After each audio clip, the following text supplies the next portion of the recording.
Vamos a Juan 1:12.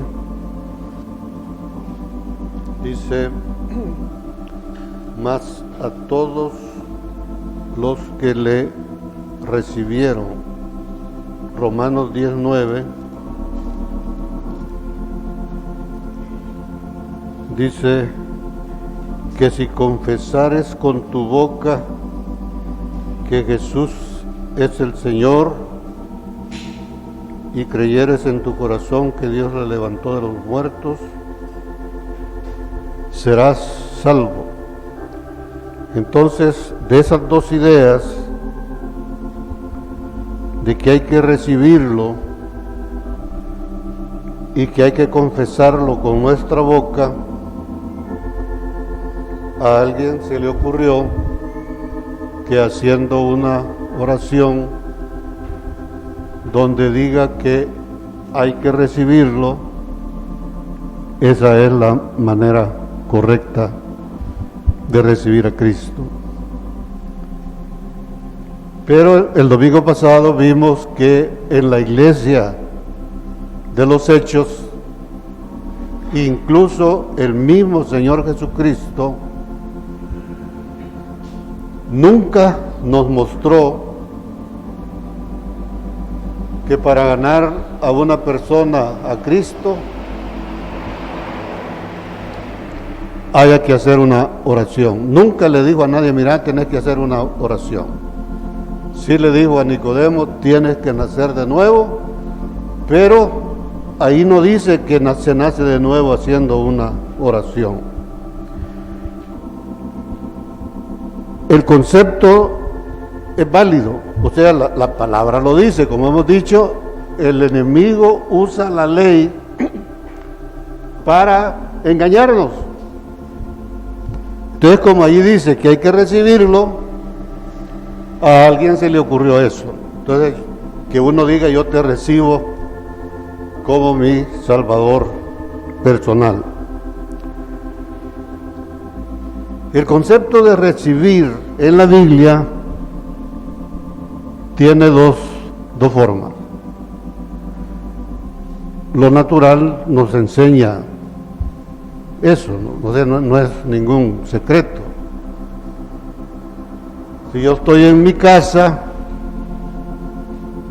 y el hermano me visita, entonces yo salgo y lo recibo. Él me visita y lo recibo. Y está ahí conmigo un rato, platicamos, está conmigo ahí. Nuestro Padre Celestial, esa forma de estar con nosotros es a través de nuestro Señor Jesucristo, que recibió el nombre de, en la traducción es Emmanuel, pero el nombre es Immanuel. Immanuel es la palabra correcta, Immanuel, y eso quiere decir Dios con nosotros, que está como de visita. En los tiempos de alabanza Él está aquí con nosotros. Pero la otra forma de recibirlo es cuando pasa dentro, o sea, lo recibimos dentro de nosotros. Ese es otro concepto. En los dos casos lo estoy recibiendo. Uno es para que esté conmigo y el otro es para que esté en mí. Son dos cosas diferentes. Ahí en Juan 1:13 dice que los que lo reciben son engendrados de Dios. Esos genes divinos son depositados dentro de nosotros. Entonces ahí viene Él a morar en nuestro corazón. Entonces se cumple el otro detalle de recibirlo. Entonces, repito, son esas dos maneras en que lo podemos recibir, ¿no? Si vamos a Éxodo 29, 42 y 43.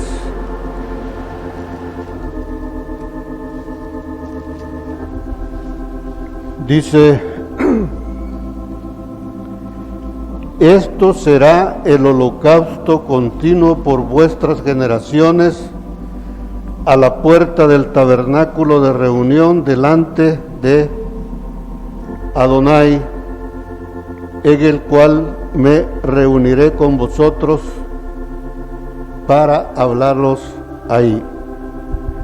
Ahí me reuniré fíjese, en el cual me reuniré con vosotros para hablaros ahí. Ahí me reuniré con los hijos de Israel, con los hijos de Israel. Nosotros también somos hijos. De manera física, Dios cumplió eso a través de nuestro Señor Jesucristo en esos 3 años y medio de su ministerio terrenal. Pero cuando nosotros hacemos el holocausto continuo, Él está ahí. Si lo hacemos de corazón, y creo que pueden haber varios aquí que dan testimonio de que cuando se hace el holocausto continuo, la presencia del Señor puede llegar. Isaías 7:14 es el que lo dice. Bueno, aparece en muchos casos. Isaías 7:14, hablando del Señor Jesús, dice: por tanto el Señor mismo dará señal, he aquí que la Virgen concebirá y dará a luz un hijo y llamará su nombre Emmanuel. Repito, es la traducción. Esa palabra Emmanuel es la unión de 3 palabras hebreas. La primera es im, que en hebreo es con. La siguiente sílaba es nu, de imanu. Esa nu significa nosotros. Y él es el nombre de Dios.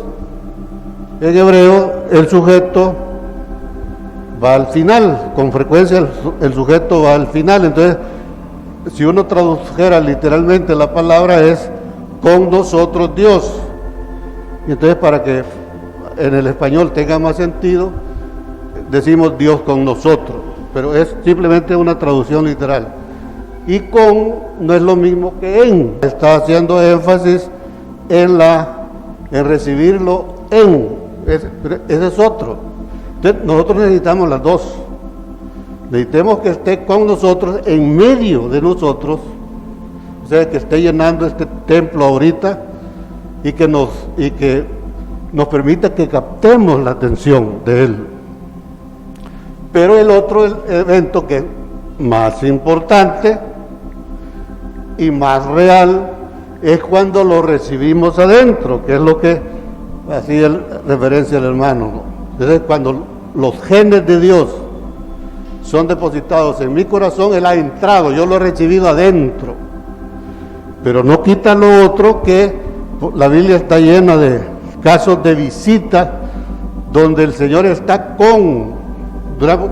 durante todo el viaje de Israel, el Señor, el Padre Celestial, estuvo con el pueblo durante todo el viaje, ¿no? De diferentes formas. Entonces, ese es digamos, una manifestación de Dios con nosotros. Puede ser de varias formas, pero está como compañía. Y la otra cosa, que es lo que vamos a tratar esta mañana, es que esté en nosotros. Es otro aspecto totalmente diferente, ¿no? Entonces, una forma de tenerlo con nosotros, de acuerdo a la Escritura, es con el holocausto continuo. El Señor va a estar ahí es más, dice que nos va a hablar. En mi experiencia, no todas las veces me ocurre, pero en muchas ocasiones el Señor me habla, me complementa. Como digamos, en mi caso, yo estoy preparando mensajes continuamente. Entonces me quedan dudas. Y a veces en el momento del holocausto, el Señor viene y me dice algo. Y yo gracias Señor, y entonces yo puedo unir y preparar mejor un mensaje. Entonces, eso ha sucedido varias veces. En el momento del holocausto o en el momento de la oración, viene el Señor y habla. Otra cosa completamente diferente es el efecto de la vida de Él desde adentro hacia afuera, funcionando en mi vida. Son dos cosas diferentes y son dos cosas complementarias, son dos cosas que necesitamos. Pero el punto es que si no es por una oración, entonces la pregunta es cómo se recibe. ¿Y desde cómo se recibe adentro? Digamos que ya vimos cómo, digamos, nos visita. Pero ¿cómo se recibe adentro? Desde Génesis se nos da la respuesta. El primer mandamiento como ley que aparece en la Escritura es que comamos del fruto del árbol de la vida, ¿no?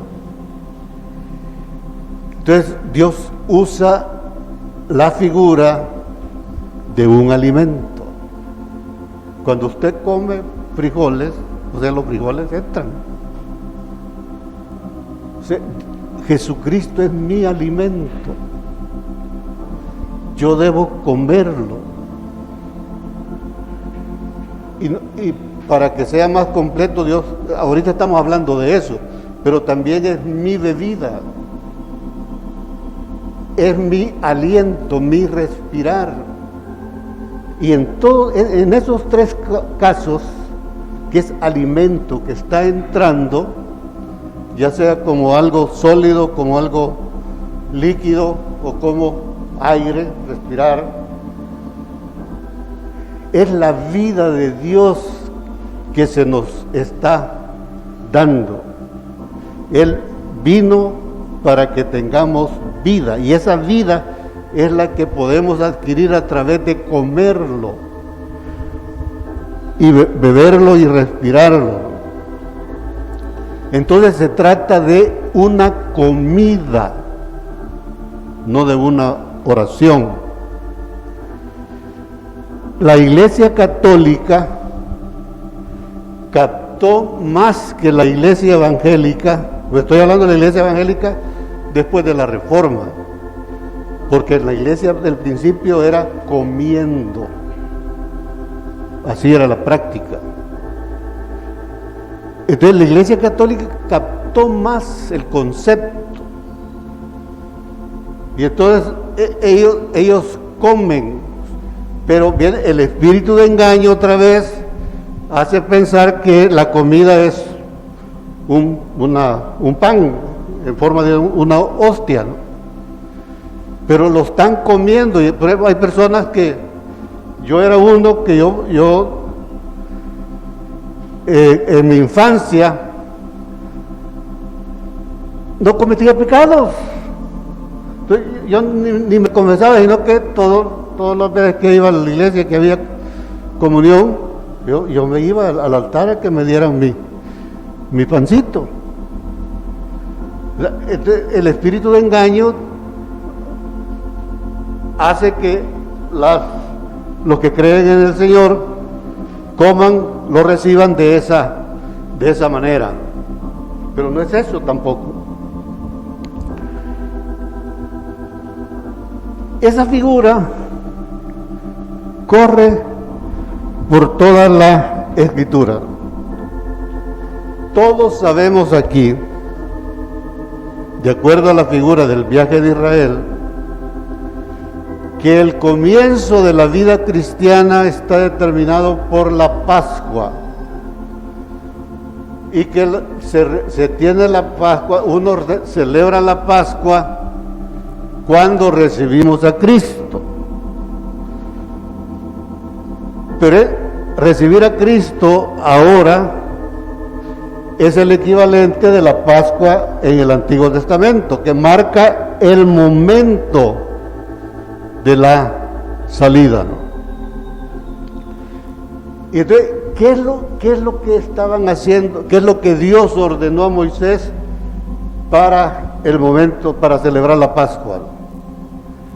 Que sacrificaran un cordero y se lo comieran. Así comienza la vida cristiana, comiendo al cordero. Así lo deberíamos de recibir, comiendo al cordero. Tanto el fruto del árbol de la vida es figura de Cristo. ¿Qué quiere decir eso? Que vamos a comer a Cristo. La figura del cordero en la Pascua es una figura de Cristo. ¿Qué estamos haciendo ahí? Comiéndolo a Cristo. Ya en el Nuevo Testamento, el mismo Señor Jesús dijo, Moisés les dio pan del cielo, porque cayó el pan del cielo, pero murieron. Y luego dice, yo soy el verdadero pan. Y ese pan es mi carne. Si comen mi carne y beben mi sangre, van a tener vida eterna. Y yo los voy a resucitar en el día postrero. ¿Qué significa eso? Que si nosotros no lo estamos comiendo, no estamos comiendo su carne y no estamos bebiendo su sangre, no nos va a resucitar. Por más que nos hayan dicho que con solo hacer una oración, y entonces ya vamos a participar en el rapto, porque vamos a resucitar con Él. No, aquí dice que sí como, yo le debo prestar atención a lo que dice la palabra. Si como su carne y bebo su sangre, voy a ser resucitado en el tercer día. Entonces, la Pascua comienza comiendo. Y resulta que al final de su ministerio, horas antes, unas poquitas horas antes de su pasión, lo que hubo una comida, una Santa Cena, lo que conocemos como la Santa Cena. Y él vuelve a decir, este pan es mi carne, este vino es mi sangre. Y invita a los discípulos a que lo coman. Entonces, ¿qué es el alimento? Entra y luego, por lo que sucede adentro del organismo, a través de la sangre, el alimento se riega por todo el cuerpo y me da vida. Entonces, esa es la figura. Entonces, la enseñanza es que si yo lo como y yo bebo su sangre, eso se va a convertir en la vida de Él dentro de mí y va a transformar mi naturaleza terrenal y animal en la imagen y semejanza de Dios. ¿Cómo? Comiéndolo. Así lo recibimos. Hermanos, no quiero decir con esto que no hagamos la oración. Puede hacerse, no hay ningún problema.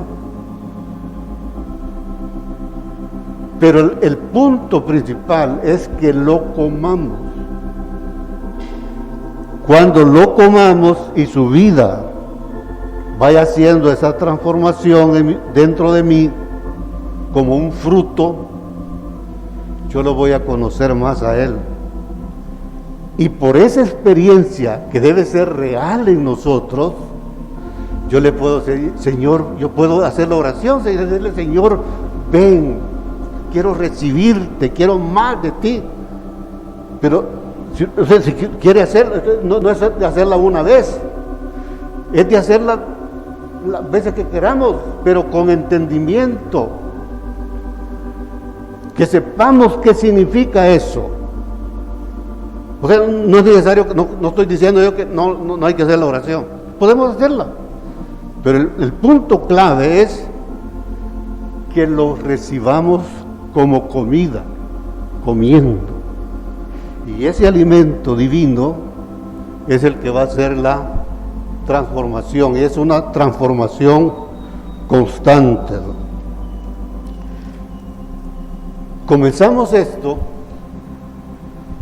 porque ahí en Juan 1:12 dice que si lo recibimos,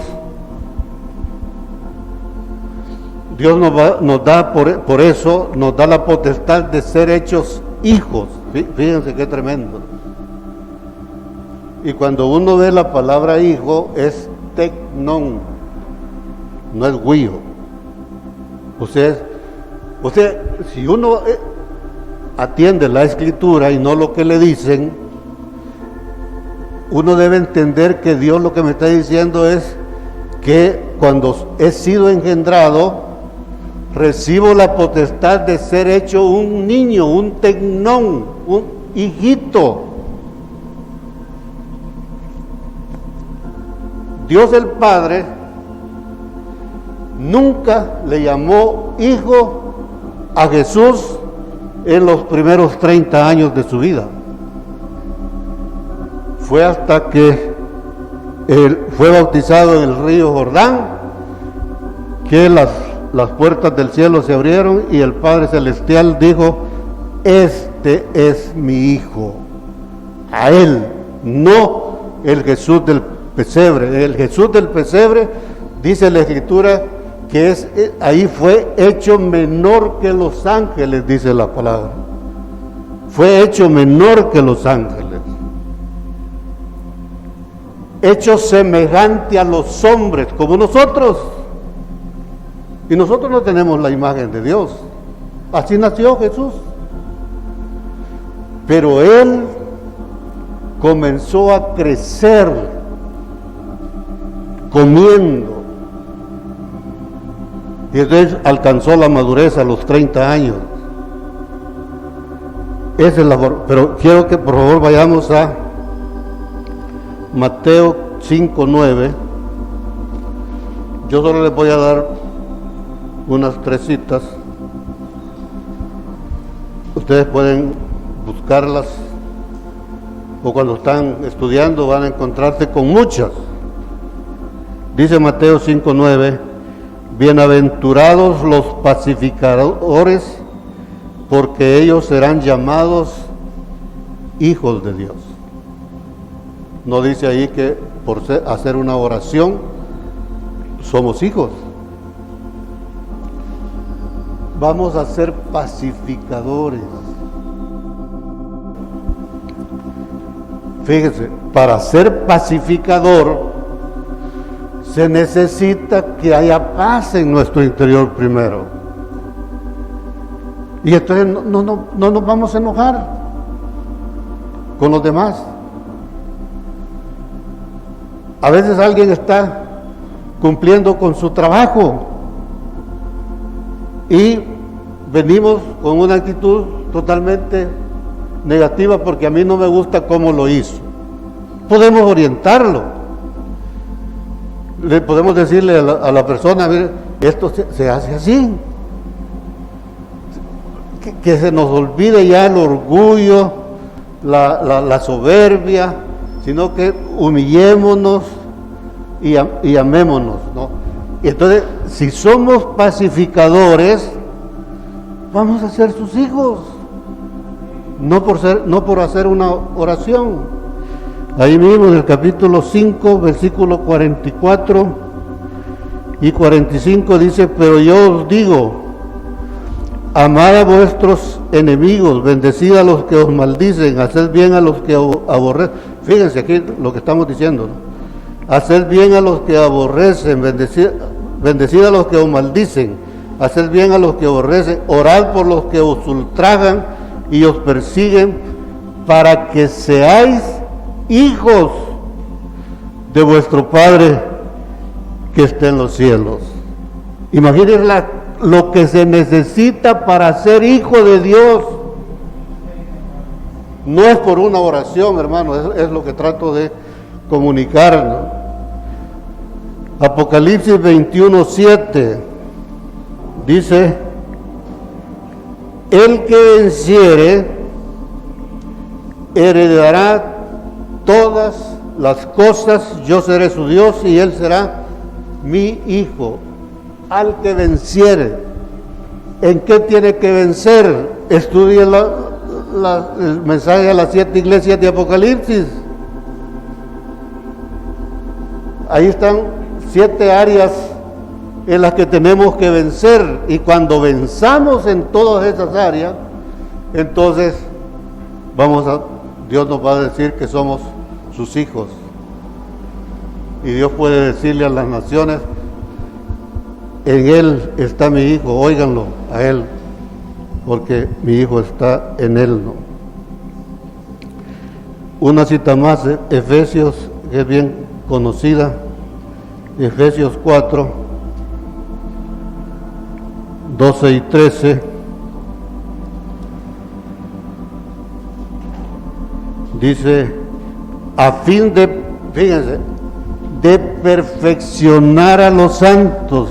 Todos los que estamos aquí somos santos, porque Él es santo. Pero hay que perfeccionar. No, somos santos, pero no somos santos perfectos. Tenemos que ir adelante a buscar la perfección. Entonces dice: a fin de perfeccionar a los santos para la obra del ministerio, para la edificación del cuerpo de Cristo, hasta que todos lleguemos a la unidad de la fe. Oiga, hasta que todos lleguemos a la unidad de la fe y del conocimiento del Hijo de Dios, a un varón perfecto, a la medida de la estatura de la plenitud de Cristo. Ese hijo es el hijo que Dios planificó en Génesis 1:26. O sea, ese hijo colectivo es la suma de que cada uno de nosotros sea perfeccionado, cada uno de nosotros tenga la misma fe, el mismo conocimiento de Cristo, todos. Y así debería ser con las otras iglesias. Y cuando hagamos todo eso, entonces vamos a ser hijos. ¿Qué engaño más terrible nos ha metido el enemigo cuando dice que con solo hacer una oración ya somos hijos? Hermanos, hagámosle caso a la palabra de Dios. Y la cosa no termina ahí. Vamos a Juan 4:34. Dice: Jesús les dijo: mi comida es que haga la voluntad del que me envió. Hermanos, esto es otro nivel. Al principio estamos comiendo para llegar a ser hijos maduros. Pero una vez alcanzamos eso, una vez que llegamos, digamos, simbólicamente al río Jordán, recibimos el bautismo del Espíritu Santo, entonces viene otro tipo de comida. Y esa comida consiste en hacer la voluntad de Dios. ¿Y cuál es la voluntad de Dios? Que muramos a nuestra carne. Así que, hermanos, ¿cómo lo comemos? Lo dice Juan 6. Mis palabras son espíritu y son vida. No tienen que comer mi carne física, les dice. Tienen que comer mis palabras. Y cuando comemos sus palabras, vamos a Primera de Pedro 2, del 1 al 3. Primera de Pedro 2, del 1 al 3, dice: desechando pues toda malicia, todo engaño, hipocresía, envidias y todas las detracciones, desead como niños la leche espiritual. Y algo que me ha impactado en estos días es que el Espíritu Santo puso ahí: no adulterar. ¿Por qué? Porque Él sabía que en este tiempo, en el tiempo inmediato antes de su segunda venida, su palabra iba a estar adulterada. Entonces dice: desead como niños recién nacidos. O sea, no importa qué edad tenga, espiritualmente hablando, el consejo de Dios es que sigamos deseando como que si fuéramos niños la leche espiritual, el alimento, que lo comamos. Hebreos 5 nos explica que la leche espiritual son las palabras de Dios. Ahí dice que la leche es las palabras de Dios. Entonces, ¿cómo comemos? ¿Cómo lo recibimos diariamente? Así como el pueblo de Israel comía el maná diariamente, así nosotros debemos de comer este pan. Y dice al final, dice: para que por ella crezcáis.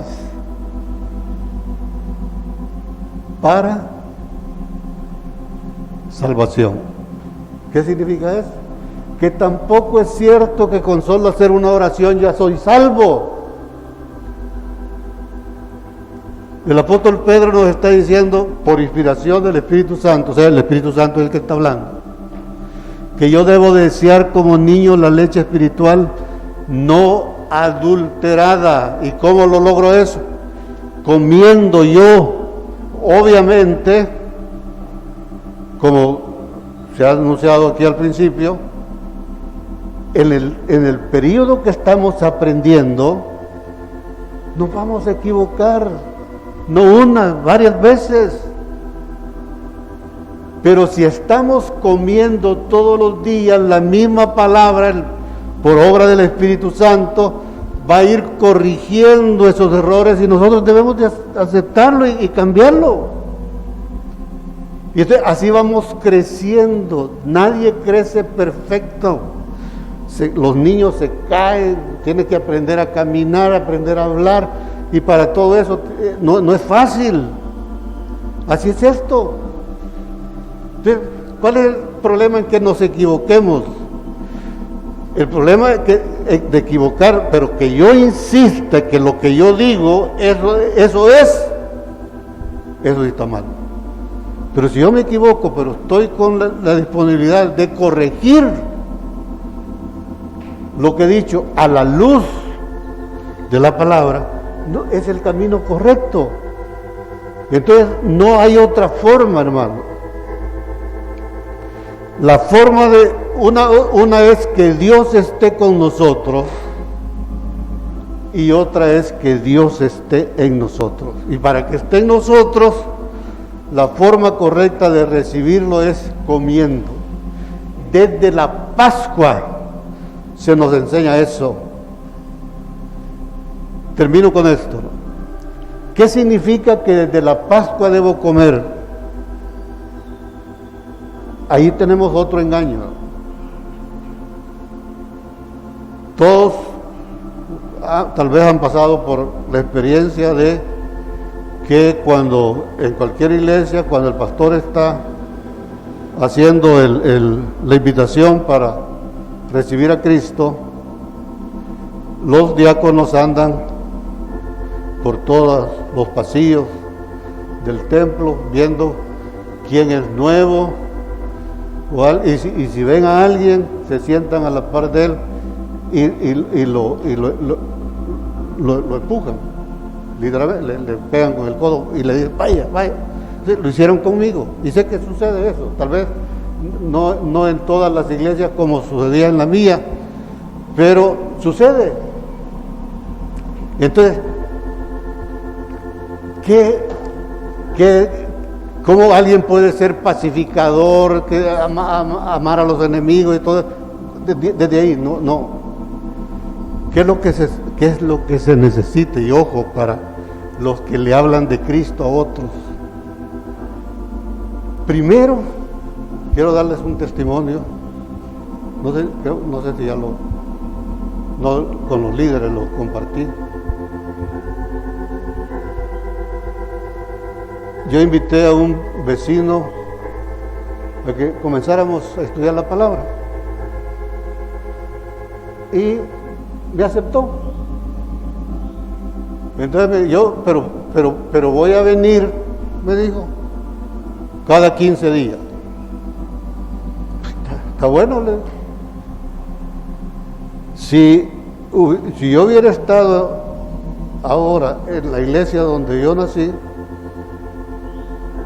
eso no puede ser, que la persona me imponga las condiciones. Entonces, no, está bien, cada 15 días. Después dimos un paso más, una vez en su casa y otra vez en mi casa. Y comencé a compartirle el Evangelio. Todavía no le he hecho una invitación, pero ¿qué resulta? Él ya está comiendo. Él lo está recibiendo. Y en la medida que esa comida vaya haciendo el efecto, ahí vamos a tener un verdadero cristiano. En cambio, ese método de que por una oración se recibe a Cristo, no funciona, hermano. El ejemplo es la iglesia en nuestro país. Ayer hacíamos un ejercicio entre qué es primero, si la fe, entre la fe, el Evangelio y la justicia, que ¿cuál es primero? Pasamos un buen rato tratando de ponernos de acuerdo. ¿Y qué estamos demostrando con eso? Que así como dice Pablo en Hebreos, debiendo ser ya maestros todos, después de tanto tiempo tenéis necesidad de leche, porque no podíamos ponernos de acuerdo, cuál de los tres iba así en orden cronológico. Hermano, que debe cambiar eso, si queremos crecer, si queremos ser pacificadores, si queremos amar a los enemigos y todo, para que seamos hijos verdaderos de Dios. El próximo domingo vamos a ver el complemento de eso, que es la salvación, porque es el otro. Si uno hace la oración, ya soy hijo y ya soy salvo. Ahora hemos visto que para ser hijo se necesita mucho, y vamos a ver que también la salvación no es solo por hacer una oración, sino que implica mucho más que eso. Nos ponemos de pie, hermanos.